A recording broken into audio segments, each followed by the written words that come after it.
या माणसाचं काही समजत नाही. हा, मला किती दिवसाचं चुलीवर स्वयंपाक करायला लावून राहिले, गॅस नाही आणून राहिले ना, काही नाही येऊन राहिले. सणवार समोर येऊन राहिले का मी ते काय चूल फुकत बसन काय? आता तिळाचे लाडू बनवायचे आहे, बर्फी बनवायची आहे. हा, आणि त्या चुलीवरच करू काय मी सगळं? घर काढ होते, मार काढ होते ते, आणि घरही साजरं नाही दिसून राहिलं. जिथं तिथं धूरच धूर, धूरच धूर. अमाय, यायले सुशीलाले काय झालं? एकटीच बडबड करून राहिली. पागल की गलतनी झाली हे. मॅटासारखी बडबड करत चालून राहिली एकटीच. कोणी बेलाला भेटलं नाही वाटतं इले सकाळपासून, म्हणून एकटीच बडबड करून राहिली. काय व सुशीला, काय झालं? कोण बडबड करता? अमाय रंजना काकू, काय सांगू तुम्हाला, ह्या माणसानं तुम्हाला पागल केलं, मैच्या माणसानं. हा, कामाला नाही चालला ना, काही नाही चाललं. आता तुम्ही सांगा बरं, घरात किती लागते हो पैसे खर्चाले पाण्याले? आता समोर सणवार आहे आणि काहीच नाही म्हटलं, पैसे नाही देऊन राहिले ना, काही नाही देऊन राहिले ना, कामाला चालले. आता किती दिवस झाला मैचा सिलेंडर गेला, त्याला म्हटलं सिलेंडर आणून द्या. आता आणून देतो, ह्या हप्त्यात आणून देतो, ह्या हप्त्यात आणून देतो, आणि नुसतं चुलीवर करावं लागून राहिलं मला स्वयंपाक. हा, काय काय काय भांडे होते ते, आणि सारा धूरच धूर, सारं घर काढ होऊन गेलं मग. घर काढ व्हाले काऊन तो तर रोज कामावर जाय. आता काय झालं त्याला, काऊन नाही चालला तो कामावर? आम्हाला काय सांगू तुम्हाला, आता ते राज कामावर जाते ना, आणि चालू नाही म्हणते ते कामं. आता ते संक्रांतीचे आहे ना, बंद आहे म्हणते 2-4 दिवस. आणि पहिले काही बरोबर नव्हते कामं. 2-2 जण 3-3 जण जाय, ते यायला टाकून दे, ते होऊन जाय, चाललं जाय. आणि अशानं 4-5 हप्ते झाले त्याला काम नाही आहे बरोबर. काय सांगू तुम्हाला, आता माझ्या घरचं सगळं तालच तालाय. आता म्हटलं सारं इथे खोली काडी काडी होऊन गेली, जरासं शेण घेतो म्हटलं आणि सारवतो म्हटलं. तर शेण पाहायला गेली तर शेणही नाही आहे. आता काय करू? शेण पाहायला आली होती मी इकडे, म्हटलं एखादा पावटा गिटा भेटन तर जरासं सारून घेतो म्हटलं मी चुलीजवळचं. चांगलं नाही वाटून राहिलं, वजरच काय काय झालं ते. हाव काय?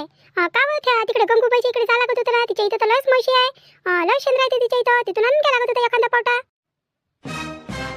हे गंगूबाई तर वजरच आहे. रंजना काकू, तुम्हाला काय सांगू, एक वेळा असंच शेण आणलं होतं मी तिच्या इथून, तर काय बोलली होती बाप्पा मला, ते लयच बोलली होती. तेव्हापासून मी तिच्या कोठ्यात जातच नाही आणि आणतही नाही तिच्या इथून शेण.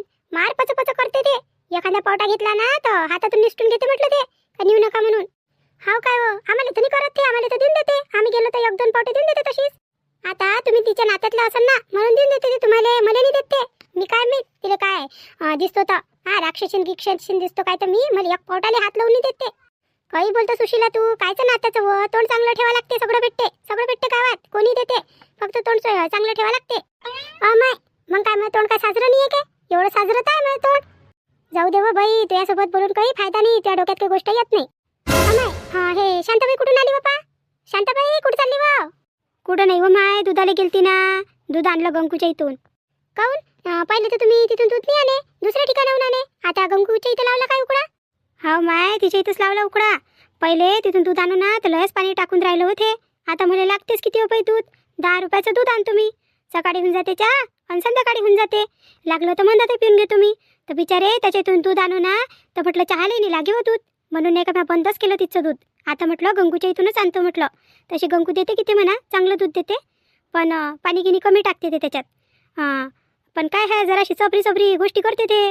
काय होते तेवढ्यानं, गेलं तर आपलंही मन लागते, 2 गोष्टी करावं आणि आपलं दूध घ्या आणि चला घराकडे. हाव बरोबर आहे ना. चांगली आहे तशी ते गंगूबाई, चांगली आहे, फक्त असं आहे ते बोलून बसते टमकीनी, नाही तर तशी काही मनगिन खराब नाही आहे तिचं. हा, पण काय शांताबाई, हे असा कसा डबा आहे, याला कडी नाही ना काही नाही, दुधाच्या डब्याला तर कडी राहते, याची कडी कुठे गेली? अहो बाई, त्याची कडी तुटली. आता म्हटलं कुठून आणू नवीन डबा, तर त्याला पकडूनच नेतो पप्पा. हां, आता काय मी तर काय नवीन भाडे घ्यायचे दिवस आहे काय? माया तर पलवराचा भरोसा नाही, भाडे घेऊन काय करू मी नवीन निपते ना मग याच्यातच. काय झालं, कडी तुटली तर निपते मग याच्यातच होते. दूध तर येऊन राहिलं ना त्याच्यात, दूध तर होऊन राहिलं ना. हां, कळीचं काय आहे, हातानं पकडून नेऊ आपण.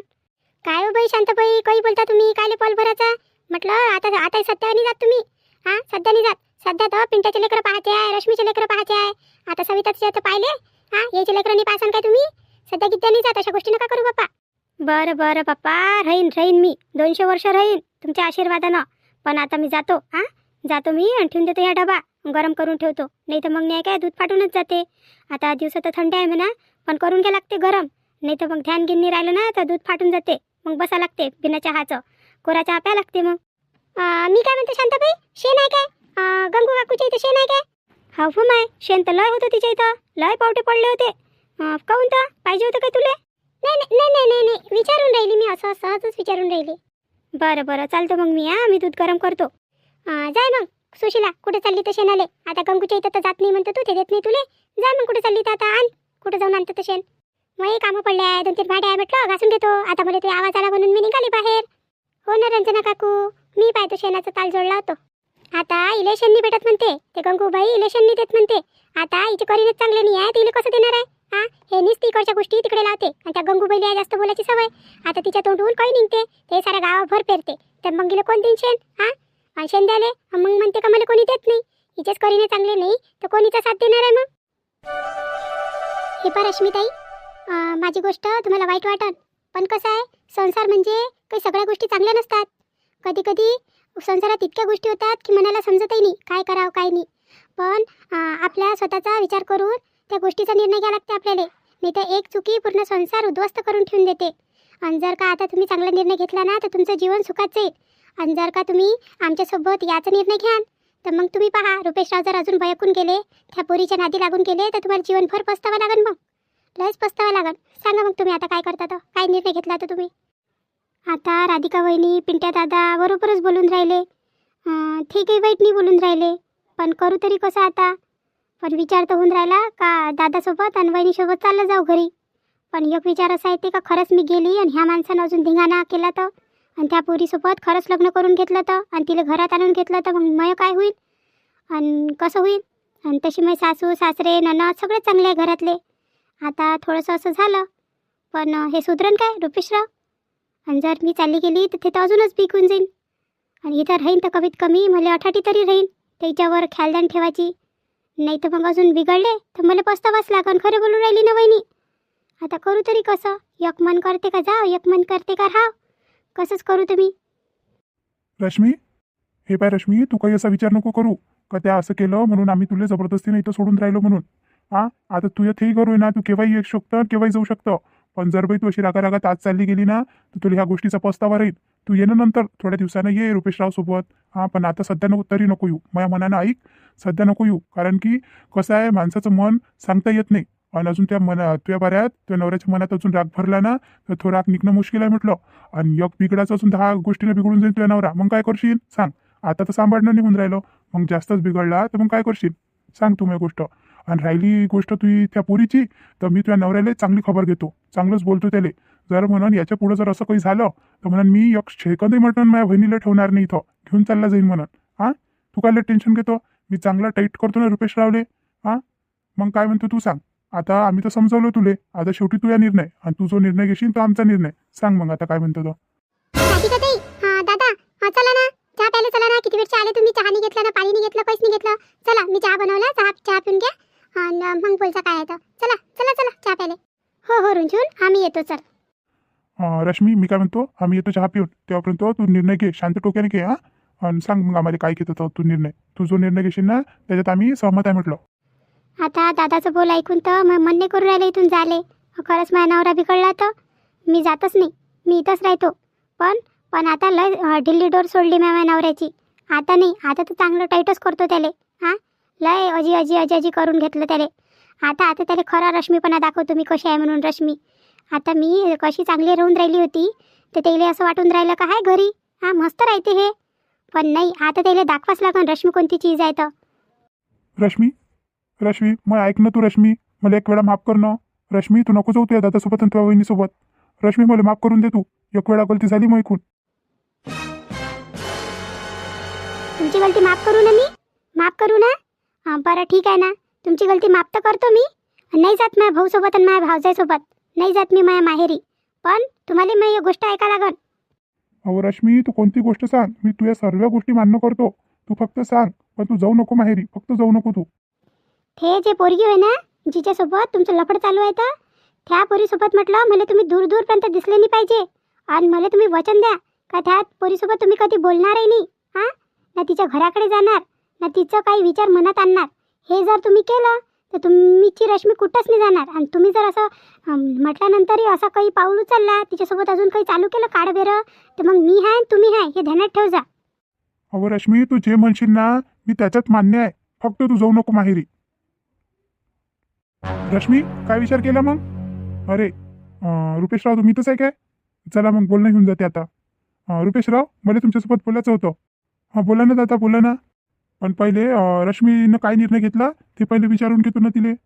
दादा, मी या गोष्टीवर खूप विचार केला, पण एक विचार असा येते मनात की यांनी मला एक वेळा संधी दिली होती ना, तर मी येईल एक वेळा संधी देऊन पाहतो. पण जर येईनं काही असं बरं वाईट केलं आणि अजून तसेच धंदे चालू केले तर मग मी याच्याजवळ राहीनच नाही. मी तुला फोन लावन आणि तू मला न्यायला येऊन जाजो. मी नाही राहीन इथं. एका रुपेशराव, माझ्या बहिणीनं जो काही निर्णय घेतला तर तिचा आदर आहे म्हटलं. एवढं होऊनही माझी बहीण इथं राहिले तयार आहे. हे तुमचं नशीब. नाही तर दुसरी पोरगी राहिली असती ना तर तुम्हाला आता सोडून चालली गेली असती. राहिली नसती तर एवढं मोठं मैत झाल्यावर. आणि आता तुम्ही असे धंदेच बंद करा. काही नाही पडला याच्यात. तुमच्या घराची बदनामी होते आणि तुमची बदनामी होते. घराची इज्जत बेइज्जत होऊन जाते. आता हे कामात काही चांगले काम आहे का हे?